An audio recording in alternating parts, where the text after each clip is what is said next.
All right, what's up, everyone? Today, we are going to take a look at Dungeon Full Dive and how you can set up your own campaign inside Dungeon Full Dive. Whether it's D&D, Pathfinder, or whatever rules that you are using, we'll be taking a look at the most efficient way on how you can set up your campaign. So in general, what will this be about? We'll be taking a look at map building, how to organize and set up your maps, how to set up your NPCs, your characters, your character sheets, and of course, how to use the tool itself. Meaning using the player tools like rulers, throwing dice, and how to use the GM tools, because there are quite a lot of them. There will also be timestamps if you don't care about the map building or the character creator. You can straight up skip to the tool sections. Timestamps are down below, and without further ado, let's get started and switch over to one of our devs. Alright, thank you Rachel. I'll take over from here. Hi everyone, I'm Khang. I'm game designer at TXT Gaming Studios, and yeah, let's get started. So, the first thing you notice is that now we are in the main menu. The game is still in early access, so a lot of things might change. So definitely check out if there are newer guides if you're watching this right now. The first thing you see in the main menu is map building, characters, and play. And what we will be doing now is check out map building. So there are 3 tabs inside map building. There's official maps, public maps, and my maps. If you go to my maps and you just downloaded the game, this will be empty. For me, there are quite a lot of maps in there because I have 2 campaigns that I prep and also some backup maps. This list is sorted alphabetically. So one trick that I use is I just name them according to their campaign, so that all the stuff for my Famine campaign is sorted over here, and all the stuff that's for the Anduin campaign is sorted over here. And how do we actually use the maps? So the official and the public maps, these are pre-built maps by other developers or other community members. And because we are min-maxing our campaign efficiency today, what we can do is, I will not be making a map from scratch, but actually we can just take one of them and use them as a template. So for example, if I need a village for my map, I generally do not make maps from scratch. You can, of course, if you want to, but if you want to save time, you can use one of the official maps or public maps. Just straight up look for whatever map you might want to use. If you see one that is interesting for you to, let's say, use as a base for your campaign, you can do that. So I'm gonna take this walker and download this for my campaign. So now that I have this walker downloaded, we can check it out and go over map building tool just really quickly, because map building itself definitely should be its own tutorial, how to master everything. Once it loads, you will see that you have your map building browser over here where you can place your assets. You can edit the existing assets, like just move them around, or delete the existing assets on there. There's also a terraforming tool if that is interesting for you. So you can adjust the terrain here. But for now, let's ignore this and just take a look at this map real quick. So this is a map that the user created. And if I want to use this for my campaign, this saves me a lot of time if I just use a template. But the big advantage we have compared to 2D maps is that obviously everything in here can be edited. So let's say I am playing my campaign where the players are going to a big, very fortified war camp. This isn't fortified enough, but we can use it as a base and just duplicate here the tower and say, okay, let's see if we can have more of these. Maybe add something like wall to this camp, so it's a little bit more fortified. So I'm not going to do all of this inside this tutorial, because this is not a map building tutorial. This is how to set up your campaign. So the only thing that I will say here is you generally are able to make maps really quickly if you use the Yoink and twist. So I would say if you do it based on the template, it probably takes around 20-ish minutes, depending on how much you want to change. If you use a map straight up from the public map, this will be, of course, much shorter. And if you want to do one from scratch, this can wildly depend on how much time you actually want to spend setting up the map. The important thing here is you should enjoy the process. If you like building maps, really love to add all the details and spend hours in this and have a lot of fun doing it, awesome. But if you just want to save some time, use the templates. So much about the map building and the map setup. So now let's check out the character setup. All right, so let's check out characters. The first thing that you will see is there, again, 2 tabs here. You have sheets and you have miniatures. Miniatures are basically all the pre-built characters from developers that you can use. There are humanoids and there are creatures. So the creatures are miniatures that do not have 2 arms and 2 legs and cannot be used for full dive, more on that later. While the humanoid tab are all the creatures that can be full dive. Additionally, in here you can create your own characters and also have publicly available characters that are made from the developers. And they also have character sheets attached, so it's nice to use for like your generic NPCs. I personally prefer to have my own. I just deleted all my characters, so you won't see much there. Let's go through this real quick and take a look. So in the character builder, you can make your own miniatures. So just visually, we have all the characters from 5th edition. So you have your humans, but you also have the half orcs or the dragonborns, and there's a lot of variety that you can choose from. And all of these preset species do have visuals with them connected and pre-configured. You can just set up your character, choose from different body type. You can actually adjust like the proportions of your character, which is really, really awesome. So let's just make this orc a really, really muscular for no specific reason at all. And then, the rest of it is pretty basic. You have your different body parts that you can change out. You can adjust the color, for example, the lip color. You can choose from different ears. And I wouldn't say there is anything that you absolutely need to know for your character creation. It's mainly about, bringing your NPC to life and just, picking whatever you prefer for the campaign that you have in mind. And once you have set up your specific character, what you also can do is add your character sheets. And having said that, the character sheets are optimized for 5th edition. So if you are not playing D&D 5th edition, you can skip this part. But basically, in the character sheet, you can maintain your character, and there is some stat integration which we can show in the gameplay section later. So what I generally recommend is always set up the base stats over here, because the rest of the stats will be auto-calculated. So it's actually not as much as you think. So let's say, these are actually pretty good stats. Very strong. Dexterity is average and quite tanky. And then just set up the level. The HP will auto-calculate. If you want to manually override, you can do so. And that's pretty much it for having this work as an NPC for your campaign. One quick note here, for the auto-calculation, everything that is marked in blue will be used as a custom stat that you can just input. For example, here the stats over here, or the level, and the ones in gray are auto-calculated. So if I adjust something like dexterity, and what you will see is that over here, all the skills that are coupled to dexterity will auto-calculate for you. So that's pretty neat. And what you also can do is you can add spells if you are a spellcaster, for example, Bard, which is pretty neat to keep track of things. And you can also go into the inventory and manage that so that your NPCs are set up. I personally don't necessarily keep track of the inventories for NPCs.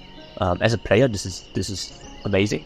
But as a GM, I kind of just wing it when you have your inventory, because to be honest, it doesn't really matter if your goblin has, I don't know, 5 gold or 10, because it only really matters if the party actually like robs the goblin or like wants to trade with them, but that would never happen. And so when it's becoming relevant, I will start tracking it, but before the party actually interacts with this, I kind of think it's overkill. So yeah, let's save this character. So if you head over to play mode, you can either join a game or host a game or find players on the LFG channel, which is basically just a Discord forum where there are open games where you can apply to, or you can say, hey, I'm the game master, I'm looking for players. But what we will be doing is hosting a game right now. So when you host a game, you start with a map, and if we go to my maps, we can go over to the war camp that we used. We'll change this to be a private game and then just launch into that. So starting with the player tools, what you have here is your classical dice, the full dive menu, which I will be showing later, as well as the ruler. Dice are pretty straightforward. You can select from a D2 to a D20 and the amount. If you press on one option, it adds it to the stack. You can actually combine this. So if you say it's a D8 plus a D4, you can, or D6, you can add this, and then you have them over here, and maybe a D2 as well. And once you grab these dice, you have them in your hand, and then you can throw them. And yeah, the result will also be displayed in the chat. So yeah, that is publicly posted, so everyone will see your dice result. That's important. And the other thing is the ruler over here. With the ruler, you can measure distances, for example during combat. Just hold left click and to move it, and then right click to split it. That way you can measure from different points. And if you want to delete the section, just left click again. It's pretty straightforward. There's also a chat where you can write with people. Hello everyone. The other last important thing is your character sheet.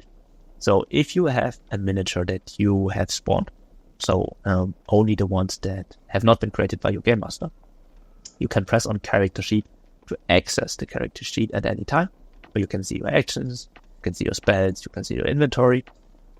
But what you also can do is use the shortcuts.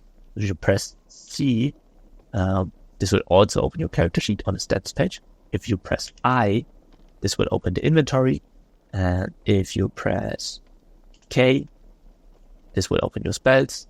And for the actions, I think that one is actually not bound. But yeah, just a little bit easier to access all these tabs. As far as the GM tools goes, there's a variety of different things you can do in here. So first thing is the map settings. Probably one of my favorite features. What you can do here is, this map right now is in the daylight setting. But what I can also do is switch over and select the, for example, gloomy setting, which is very, very creepy. It adds 4, and also it's much darker. And you can switch over to morning, switch over to night, or rainy. There's quite some options here, and it just adds a little bit of immersion for you when you play with your friends. And what you can also do in here, change the map. So if you press on here, you can see all the maps that you've used previously, and then switch in the new map. Over here in the top right are the tools for map building as well. So if you go in here and select the map builder, you can now edit the map while the players are playing. So example, they start coming across a carriage. You can warn that in for them, or if they roll a perception throw that goes well. I do like to hide important things and just spawn them in when they are needed. So let's delete this again. And that works during multiplayer, which is quite nice. But that's the mode settings, also how you change maps. And the other tool is Soundboard. And Soundboard is actually quite powerful because it has intensity sliders and volume sliders. So what is intensity? If you add music to the game, for example, here the combat music, this is a loop that you can basically just leave on. So start combat music, and then it just runs. I don't know how long the exact loop is, probably a minute-ish, I would say. But you basically don't notice that it's looping.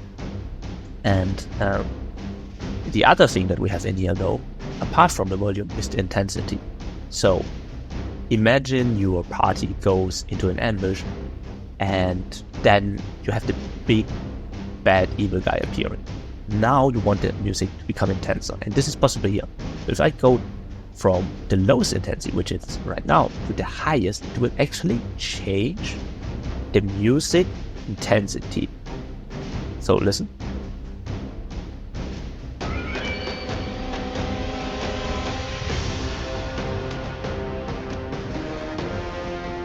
And that's pretty cool if you wanted to reduce the BPEG with this. Super awesome.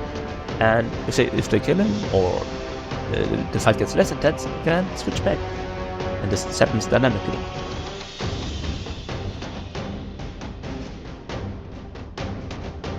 But there's not only music in there. Let's change the music to just generic background terror music. What you also have here is the ambience. So right now we have no ambience selected, but we can use something like Forest Day, which automatically adds birds and wind.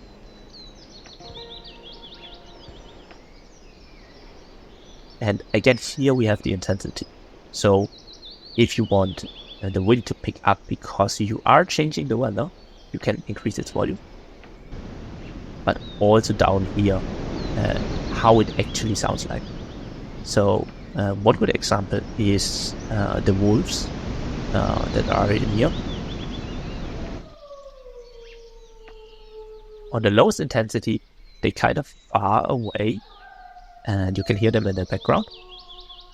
But if we, let's say, start going into combat with some wolves,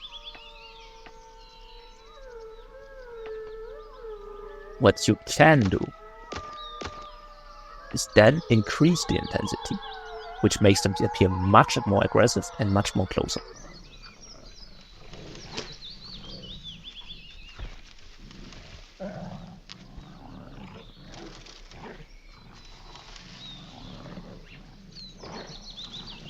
Yeah, so that's the soundboard. Naturally, the next thing we want to talk about is combat. There is a tool for initiative, and there's also a tool for keeping track of the miniatures on the board. So in here, in the miniature overview tab, you see all the miniatures that are on the map. And if you double press on one of these buttons, it will actually move you over to the miniature. So there's, for example, a riding horse. I double click it, I see, okay, here it is. And you can also quick access the character sheet here. So that's pretty neat. But going back to fight, that's over here. If you want to start a fight, let's spawn some more party members, so it's a little bit more balanced. If you press prepare combat, this will open the select combat participant screen. You see again all the miniatures that are on the field. You can add them to the initiative. So I'm gonna pick the party members as well as the wolves, and then you can start the combat, which will automatically roll initiative based on the character sheet of these miniatures. If they don't have a character sheet, they will not get a modifier or their stats. So start combat, you can see they have all rolled and are now put into this queue. If I press enter, this will end the turn for the character and move it on to the next player. So yeah, it's just easier to keep track that way as a game master. And if you are done with the combat, you can end combat anytime. But before we actually do that, I want to show another thing, which is you can actually see the HP of characters inside the miniature overview list if they are damaged. So I can see that Katie is half HP. For the players, they are not able to see miniatures inside this tab except for their own party members. And they will not see it, for example, for the wolf character sheet. This one is at 1 HP. They will not see that this wolf even exists on the map. I can also reduce its HP to 0, which will show that it's dead. So there's some icons, and there's also swords for the ones in combat. It's like makes it a little bit easier to keep track of things. The other thing you might have noticed by now is if I hover a character, I can see its name and I can also see how much HP it has. So, for example, here Kaylee or Gunbela, who is full HP. And this is an information that the players also have. That means if a player hovers over this miniature, they will see it's a wolf with 1 out of 11 HP. Now, question, what if I don't want that? If you don't want your players to know how much HP these creatures have, you can head over here to Session Settings. In Session Settings, you can disable the HP bar visibility. Right now it's set for full for all, but you can also set it to either exact numbers only for GM or for only for GM. If I set this for only GM, only I can see the miniatures. So if I hover over this wolf, I will see this. If my player does it, they will see nothing. And the other setting, exact numbers only for GM, I can simulate this by demoting myself to a player. They will only see the name and the HP bar, but not the exact number values. This is personally the setting that I like the most, because it gives players like insight into how much damage the creature roughly has, like half HP or very low one shot, without telling them the exact number value. And yeah, I think that's it. It's better than actually not having HP bars at all, because then it adds a little bit more of depth to the strategy in combat, but in the end it's up to you. This is a good overview over the GM tools. Now, the other thing that is probably quite interesting to see is the full dive option, because we haven't talked about that yet. So, let's stop the combat here and check out full dive. So, every creature that we can spawn via this map building tool menu can either be humanoid or a creature.